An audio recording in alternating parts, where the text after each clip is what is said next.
আজই কবি ঢং কি মুভি কর লিয়া করো। তাই হ্যালো বন্ধুরা, আমি তুহিন তুহিন রিভিউ লজি চ্যানেলে আপনাদের প্রত্যেককে স্বাগত জানাই। এখন কথা বলবো সন অফ সর্দার 2 এর ট্রেলার নিয়ে, যেটা মেকার্সরা কালকেই মানে গতকাল ড্রপ করে দিয়েছে সোশ্যাল মিডিয়াতে। তা কেমন কি লেগেছে এই ট্রেলারটি আজকে আপনাদের সাথে সেটা নিয়ে আলোচনা করব। তার আগে বলে দিই যে অনেকদিন বাদে আমার ভিডিও আসছে, তার একটাই কারণ হচ্ছে যে ভিডিও করি সেইভাবে ভিউজ আসে না, রিচ পায় না ভিডিওগুলো, যার জন্য মোটিভেশন পাই না অ্যাকচুয়ালিতে। আমি যেটা সত্যি আমি সেটা বললাম, যার জন্য কারণ দেখি কেউ কমেন্টও করে না সেইভাবে ভিডিওর নিচে এবং লাইকও করে না, আমি এর জন্য অনেক ভিডিও করা কমিয়ে দিয়েছি। এবং এরকম চলতে থাকলে আস্তে আস্তে আমি সত্যি ভিডিও করা বন্ধই করে দেবো। কারণ একটা মানুষ যখন খেটে একটা ভিডিও করছে এবং সেটার নিচে যদি ভালো কমেন্ট লাইক বা যদি ভিউজ না আসে সেইভাবে, তাহলে সেই ভিডিওর পিছনে খাটার থেকে না খাটা ভালোই আমি এটা মনে করি। কারণ ওই 10টা 15টা 20টা 25টা ভিউজের জন্য আমি ভিডিও করতে বসিনি। কারণ আমি একটা জিনিস শেয়ার করছি, সেটার যদি দর্শক দেখে, মিনিমাম 100 জন দেখলে আমি খুব খুশি হয়ে যাই যে 100 জন দেখেছে। আমার বেশি ভিউজ দরকার নেই, আমার 100টা ভিউজ হলেই আমি খুব খুশি। বাট সেটাও হয় না দেখি, 10টা 15টা 20টা এরকম ভিউজ গিয়ে থেমে যায় একটা পর্যায়ে গিয়ে, তার জন্য আমি কোথাও না কোথাও মোটিভেশন পাই না। সে যাই হোক, এবার যদি ট্রেলারটার ব্যাপারে আসি, সালাম সর্দার 2 এর ট্রেলারটা গতকাল মেকার্সরা ড্রপ করেছে। তা সত্যি কথা বলতে গেলে একদমই জঘন্য একটা ট্রেলার হয়েছে। মানে দেখুন, সন অফ সর্দার 1 সিনেমাটা আমার ঠিকঠাক একটা সিনেমা লাগে, আমার বাংলাটা বেশি ভালো লাগে, ফান্দেপুরিয়া বগা কান্দের, যেটা সোহম ছিল। এটা বেসিক্যালি হচ্ছে মারিয়াদা রামান্না রিমেক ছিল।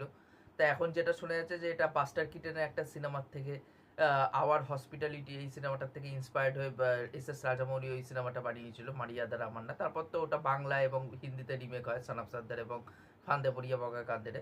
বাট সন অফ সর্দার যখন রিলিজ হয় তখন আমার সিনেমাটা ঠিকঠাক লেগেছিল। সেই টাইমে শাহরুখ খানের জাপ্তা খেয়ে জানের সাথে ক্ল্যাশও করেছিল, খুব চরম বাওয়াল হয়েছিল শাহরুখ খান এবং অজয় দেবগনের মধ্যে। তার মধ্যে ওয়ারে আর অজয় দেবগনের মধ্যেও একটা বাওয়াল হয়ে গেছিলো সেই টাইমে, সেটা আলাদা ব্যাপার। এবার দেখুন, এই টাইপের সিনেমা সন অফ সর্দার 1 কি ছিল, ননসেন্স কমেডি ছিল। এবার ননসেন্স কমেডির জন্য কিন্তু আমি বলছি না যে এই সিনেমাগুলো হওয়া দরকার নেই, যে ননসেন্স কমেডি হওয়াটা উচিত, বাট সেটা সেন্সিবিলিটি অবশ্যই থাকা উচিত। এই ননসেন্স কমেডিগুলো সব থেকে বাজে দিক হচ্ছে যে যখনই আপনি কমেডিগুলো ল্যান্ড করাতে পারবেন না এই ননসেন্স কমেডিগুলো, তখনই আপনার ক্রিঞ্জ লাগা শুরু হবে। সেটা এই ট্রেলারের ক্ষেত্রে হয়ে গেছে।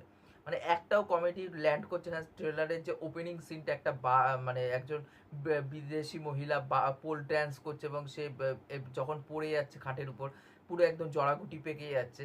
মানে ওটা কেন, ওটা কিসের জন্য, কমেডি কোথায় ওখানটায়? আমার তো সেটা লাগেনি। তার মধ্যে এখানটায় ওই যে একটা গান বেরিয়েছে, তুজা তু মারজা তু, এই কি গান যেন, তুজা তু দুজা তু মারজা তু, ওই গানটার নাম। তা ওখানটায় যে অজয় দেবগান মুনালের সাথে ফিঙ্গারিং করছে, ভাই কি ওগুলো কি স্টেপ ছিল ভাই, আমার তো একদম পোষায়নি। মানে অজয় দেবগান নাচতে পারে না ঠিকই, কিন্তু এত এফোর্টলেস জিনিসপত্র দেখায় ভালো লাগে না। মানে অনেক অ্যাক্টার আছে, বলিউডে আছে, সাউথে আছে, আমাদের বাংলায় আছে, যে যারা স্টার আছে তারা নাচতে পারে না, অ্যাটলিস্ট তারা চেষ্টা করে। অজয় দেবগানের মধ্যে কোনো চেষ্টাই নেই। মানে অজয় দেবগান এখন এমন টাইপের কিছু কিছু সিনেমা করছে, কোনো এফোর্ট দিতে হবে না। রেড টুতে কিন্তু অভিনয় ভালো হলেও কি হয়েছে, রেড 2তে তার কিন্তু বেশি কোনো এফোর্ট দিতে হয়নি। পুরো সিনেমা জুড়ে সানগ্লাস পরা ছিল, কোনো চোখের এক্সপ্রেশন বোঝা যায়নি, শুধু এসে ঝিমিঝিমি কিছু ডায়লগ বললো, ব্যাস হয়ে গেল সিনেমা। এবং অজয় দেবগান মানে সিরিয়াসলি ভালো লাগছে না, প্রচন্ড ক্রিঞ্জ লাগছে। এবং এখানটায় যে স্কটল্যান্ডে, আগে পাঞ্জাবের মধ্যে ছিল তবুও ঠিক ছিল, এবার তো তারা মানে বিদেশি সিনেমা, সরি, বলিউডের সিনেমার মধ্যে একটা জিনিস আছে বিদেশি ফেটিস, যে আমাদের বিদেশে গিয়ে শ্যুট করতে হবে। এবার বিদেশে গিয়ে শ্যুট করছে স্কটল্যান্ডে, সেটা জিনিসগুলো প্রচণ্ড ফেক লাগছে। মানে যে মহল্লাটাকে দেখানো হচ্ছে মনে হচ্ছে ওটা সেট ফেলেই করা হয়েছে।